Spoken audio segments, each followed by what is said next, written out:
Hello, dear listeners. My name is Rose Goldthorpe, and I am the creator of this audio drama. I would like to welcome you to our second season of the Wessex Dramas with an adaptation of Thomas Hardy's romantic comedy, The Hand of Ethelberta. As with all romantic comedies, her hand is in hot demand, and her choice of who to give it to is also in hot debate, so loosen up your corsets, cozy up to the fire, and let us catch up with the drama. Ethelberta and Lady Jane Joy enter into a semi-underground dungeon, which is half open to the sky. They look around at the stonework. The Marquis told us that you are staying at Knowlesea. We are probably coming on there for a few days after staying with him. Oh, well, Lord Mountclair is correct there. But I'm afraid that I'm, going away. How sorry I am. We will miss you. When do you leave? Ethelberta looks momentarily around, somewhat alarmed at the prospect of being found out, living with her rural family.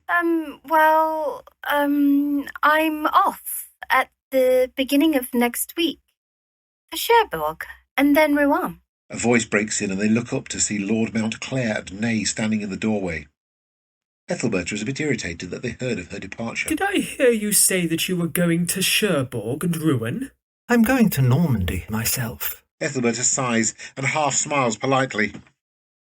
Ney offers his arm to Ethelberta, who reluctantly takes it, and the two ladies come out to join the rest of the party, Lady Jane chattering to Lord Mountclair, taking his arm and then walking him away. She has to support him, as he is rather bandy and rickety on his legs, and he keeps slipping. Ney walks Ethelberta off around the inner side of the wall, away from the others. He leans in to talk to Ethelberta, who rears back her head a little. Will you give me an answer? I have come on purpose. Please, don't think of this now.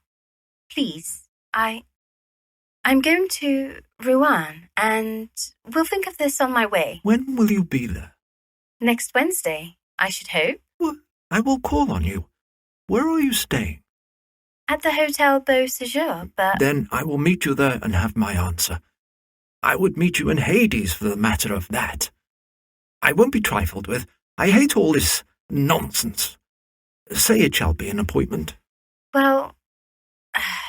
oh, very well. Lord Mountclair toddles up to them, which gives Ethelberta an excuse to disengage herself. She smiles and replies to the Marquis's inquiry as Ney walks away. Ethelberta points. Is Enquith Court in the direction of the gorge, my lord? No. Where you're looking would be a view of the sea, if it were not for a small stand of elms which I planted as a boy. Of course, these trees are 21 years old now. Ho ho. Yes, of course. She taps him playfully with her fan for his attempt at a pleasantry. I would much rather have a view of the sea than some plain old trees, though, I think. Would you? Lady Blansbury comes over and tugs on Lord Mountclair's sleeve. Marquis, we really must get back, as they will be waiting our dinner because you ordered an early one for my poor husband, whose ulcer does so plague him. The party is getting itself together and starting to move towards the exit. Oh, did I? Sorry, my dear. He turns to Ethelberta, takes her hand, and gallantly kisses it. I shall see you soon, Mrs. Petherwin. Thank you so much for joining us today. I have very much enjoyed your company yet again. He turns away totteringly and takes Lady Blansbury's arm. Here, Lady Blansbury, let me guide you on this slippery slope, as we don't want you tripping and damaging your pretty self now, do we? She anxiously holds on to him as he totters, slips, and once almost falls as they hurry to join the others. Ethelberta hides a smile, gets out her sketch-pad from her reticule, looks at the last sketch and turns over a fresh page. She looks around behind her at the edifice, which looks magnificent in the late afternoon sun. The ward is quite deserted now, apart from the noisy jackdaws. Ethelberta looks at the munching ass and addresses him. Come on, Tatty Bogle. You've had enough munchies now. You can take me outside around the back to do some sketching. She walks towards it, and the ass looks mournfully up at her. Ethelberta is sitting sketching around the back of the castle, looking down at the beautiful Wessex scenery and the elms planted by Lord Mountclair in the distance. The ass is munching nearby. Hot and dusty, Christopher appears, walking towards the castle from the front face. Ethelberta is enjoying her sketching. It is late afternoon. She suddenly sees the elms falling in the distance. Her mouth opens in shock and surprise. She can see the sea where they formerly stood. He knocked them down. I said it, and he did it. Good grief. Christopher arrives in the inner ward. He paces around it and peers into the open doorways. There is no one there, and he is very disappointed. Christopher sits down and drinks some water from a canteen. He sighs, stands up, and then retraces his steps back out of the inner ward. Ethelberta comes in, removing her gloves. She puts her hat on the sideboard and plonks down exhaustedly in an armchair, just as Picotee comes in, having heard her. Hello, Berta. How did your day go? Oh, all right.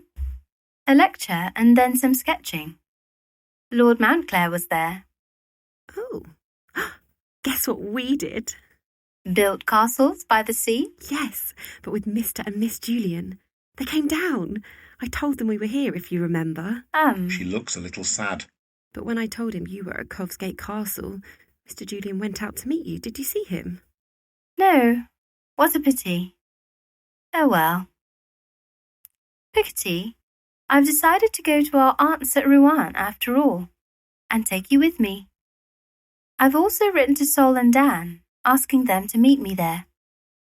I want them to see some beautiful buildings in Paris, to add to their education. Picotee suddenly looks disappointed. Oh, leave Nosy? I thought you wanted...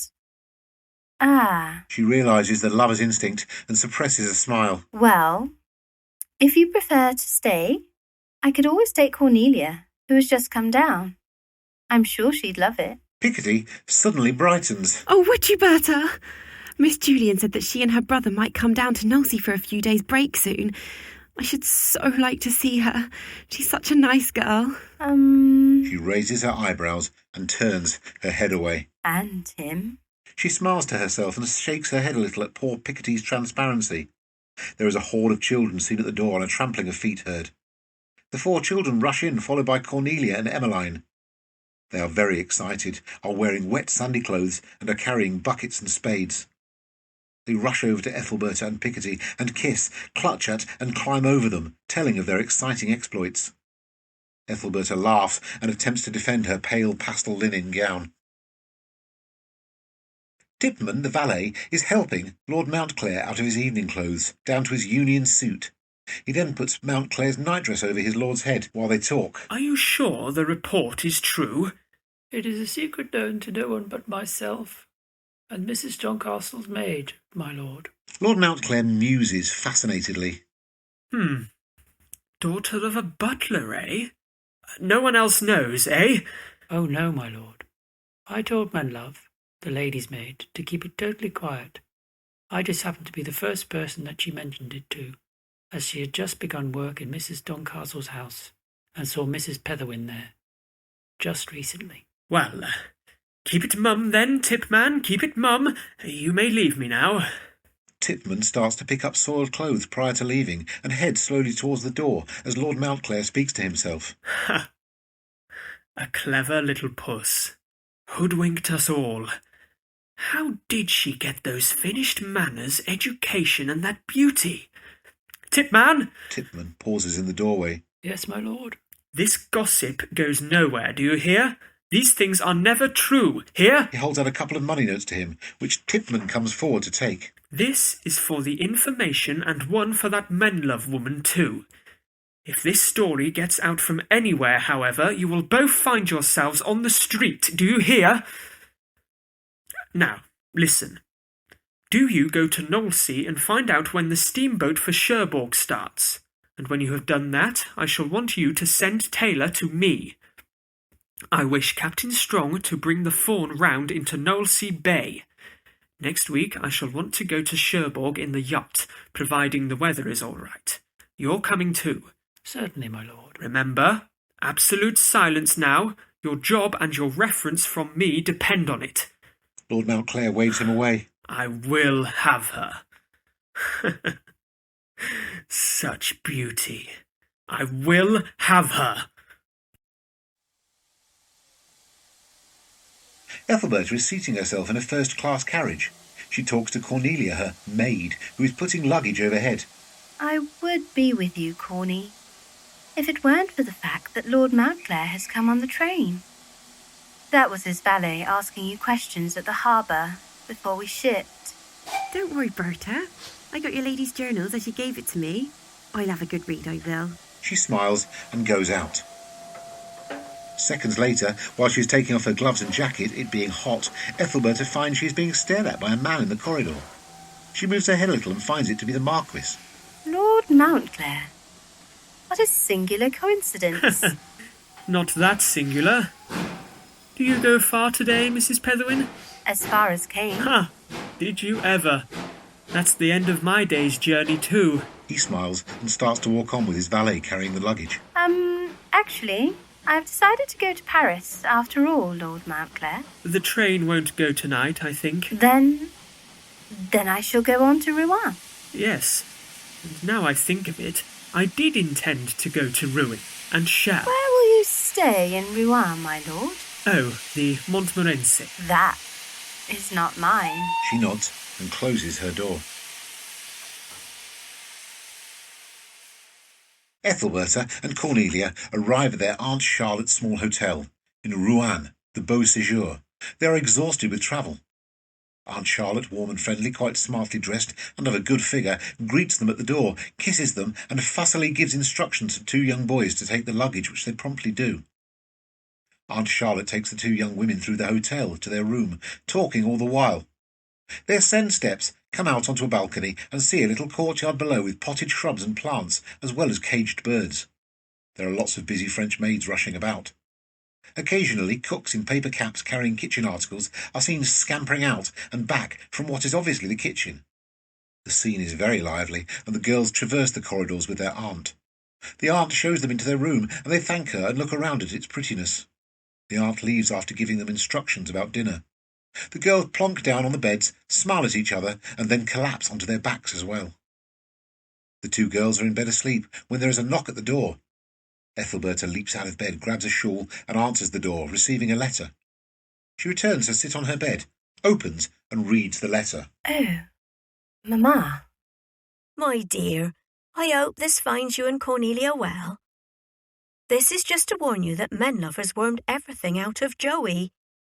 She's had another row with your father and is threatening to reveal all.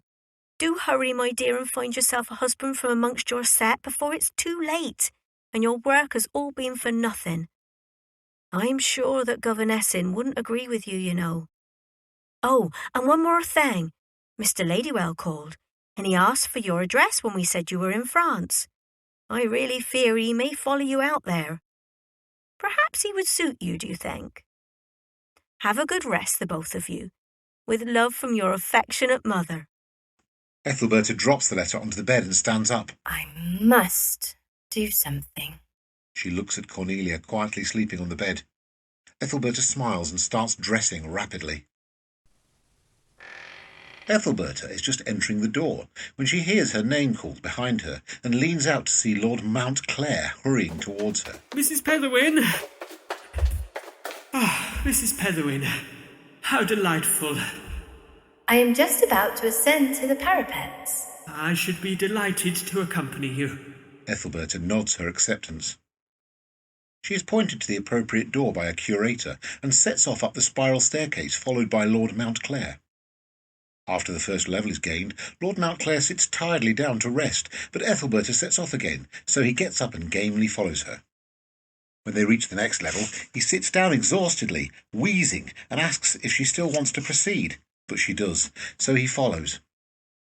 When they get to the top, Lord Mountclair staggers out bandy-leggedly and absolutely collapses onto a box, wheezing apoplectically, whilst Ethelberta peeps over the parapets and delightedly gives an account of the view. Eventually, they descend the tower and come back out onto the leads of the main roof. Lord Mountclair sees Ney walk along on the other side of the roof and then enter the door to descend further. The Marquis points him out to Ethelberta. Isn't that Nye? Yes. He has a little business with me later. Not marriage business? You're not engaged, are you? Ethelberta starts to walk slowly along the leads. Please, my lord. I'm not engaged as yet, but... Then may I have a few words in private? Not now. No. Not today. Then when may I call on you? Well, if you must, let it be A month hence, at my house in town. She shrugs, smiles, nods her head, and turns away. I must go down now. My maid is waiting for me. She walks away. I must act fast, or he will have her. But he shall not, and I will. And Charlotte and her husband are reckoning up accounts at the desk when Ethelberta knocks at the half-opened door and enters, taking off her gloves. She gives her aunt a kiss, while Mr. Moulin bustles round getting a chair for her, which she doesn't sit on. Aunt, has a gentleman called Mr. Ney been here? Oh, yes. I sent him on to join you at the cathedral. Ah, yes, And another suitor called, Mr. Ladywell, so I shoved him in the small parlour. Oh, Aunt, why did you? And Charlotte leans forward conspiratorially. Well, my dear, your mother did write that you were running out of time, and so I thought it best to line them up, as it were. But are these men perhaps intruders? Oh, no, Aunt. A woman who attempts a public career must expect to be treated as public property, I suppose. Thank you anyway. She smiles and then goes up and kisses her uncle's cheek and leaves. Ethelberta and Ladywell are sitting on chairs by the window. Ethelberta is sitting on the edge and looking ready to fly. I have come to check about the rumours, Mrs. Petherwin. If they're about my engagement, they're false. Oh, hooray. Then perhaps I may be permitted to... How many times have I told you that? I do not wish for any formal engagement. Look, will you delay your answer? Lest, if you give it now, it may be a hasty one. If you wish. When shall I come to you for my answer, then? Oh, well, it might as well be. A month from now at my London house. She stands up abruptly and gestures for him to leave, which he does after bowing to her. I shall just finish the letter I started in the small parlour upstairs. Ethelberta bows in acknowledgement. He leaves her, and her aunt comes bustling in. That Mr. Ney is here again, dear? Oh, send him in, then, please, Aunt. Aunt Charlotte bustles out. Ney then rushes in and bows as he gets to her. Have you been able to form an answer yet, Mrs. Petherwin? If you will, come to my London house in a month. I will be able to give you one. But I came here for an answer. Shh! Keep your voice down, sir. There are others nearby. A servant enters with a note for Ethelberta, which she takes. I hate this writing business. Will you excuse me a moment? She turns away and reads. I must see you again today. I will arrive 5 minutes after you receive this note. Pray be alone and eternally gratify. Yours, Montclair. If anything has happened, I shall be pleased to wait. Ethelberta whips round. Oh, would you? I'm sorry for this. I may be rather a long time. Ney bows again. My time is yours. Then could you please wait upstairs? In the small... No, not that one. Can you go into the small linen room? 2 doors along. On the left. Upstairs, please. Linen room?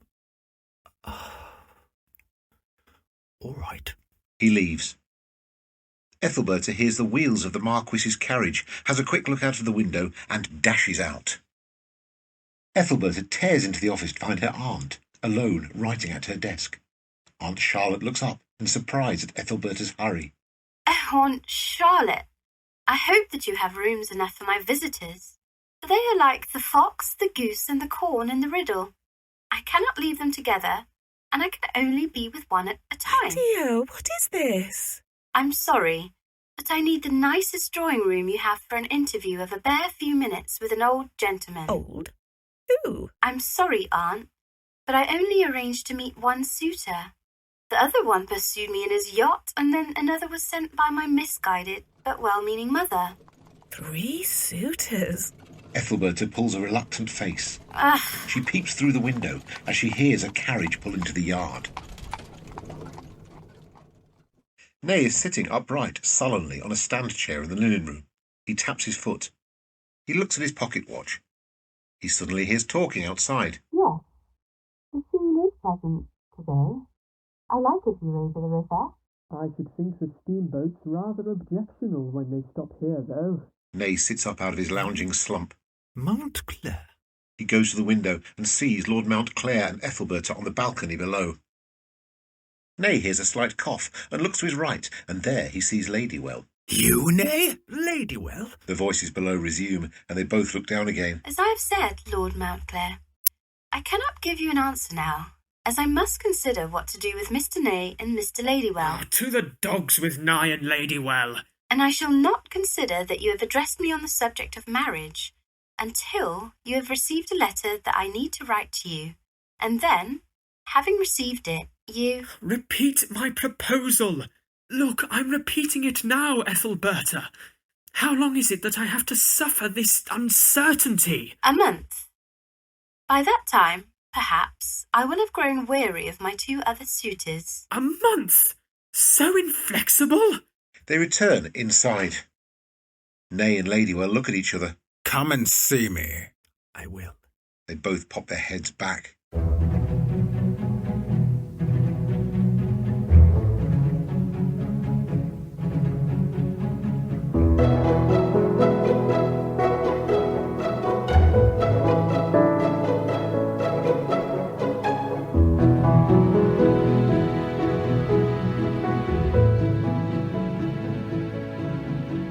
That was an episode of The Hand of Ethelberta. We would like to thank our miraculous editor, David Harris, and our dashing composer, James Cox. And of course, we would like to thank our entrancing cast. Matthew Libri, Alex Davenport, Carl Wharton, David Mellor, Marion Chase, Mike Keane, James Makepeace, Glenn Hanna, Lucy Kennedy, Stephan, Catherine McCooligan, Stephen Dean, Jenny Dyer, Caroline Joy, Thomas Purchas Rathbone, Jenny Bowden, Victoria Knowles, Mac Maguire, and Nathan Walker. And last but not least, thank you to you too, dear listeners, without whom this would not be possible.